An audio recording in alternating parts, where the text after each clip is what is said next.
आज हामीले Excel class गरेको यति धेरै दिन भइसकेको छ। आज कति दिन भएको छ तपाईँले भन्न सक्नुहुन्छ?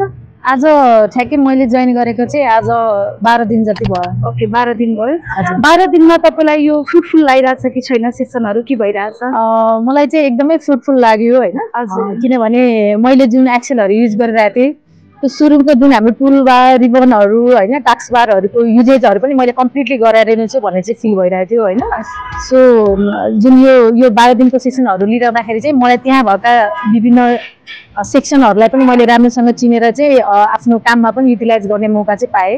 ओके, भनेपछि यो सेसनले तपाईँको वर्किङमा चाहिँ केही न केही एकदमै, र मैले धेरै सर्टकटहरू पनि युज गर्न सुरु गरिसकेको छु। सो त्यसले पनि मलाई धेरै नै मेरो काममा पनि त्यसले अलिकति इफिसियन्सी चाहिँ बढाएको छ। ओके, भनेपछि यो अब यो जुन 12 डेजमा तपाईँले सिक्नु भएको छ नि धेरै टपिकहरू, त्यो चिजमा चाहिँ सबैभन्दा बढी नयाँ चिज र इम्पोर्टेन्ट हुने चिज चाहिँ तपाईँलाई के लागिरहेछ?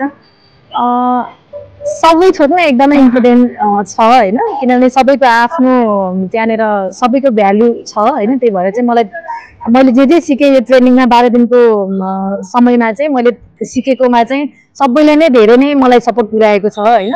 अझै म्याक्सिमम भन्नु पर्दाखेरि चाहिँ यो इफको पनि धेरै उ रहेछ, इफ अर इफ एन्ड यसले चाहिँ झनै धेरै मलाई चाहिँ सजिलो बनाउने छ र म त्यसलाई चाहिँ मैले यो के अरे प्रयोगमा ल्याएँ भने चाहिँ यसले पक्कै पनि मलाई अझै धेरै सहयोग पुर्याउने भनेर मलाई लागेको छ। ठिक छ, अब एक्सेलको फिजिकल क्लासमा जोइन गर्न चाहनेहरूलाई चाहिँ तपाईँ के भन्न चाहनुहुन्छ? यस, मैले पनि सुरुमा अनलाइन क्लासबाटै धेरै कुरा सिकौँ भनेर मैले ट्राई गरेँ हैन। र अनलाइन सिक्छु भनेर बस्दाखेरि चाहिँ खै किन अल्छी लाग्ने, गर्न नसक्ने, गरेर पनि फेरि बिर्सिने हुँदो रहेछ।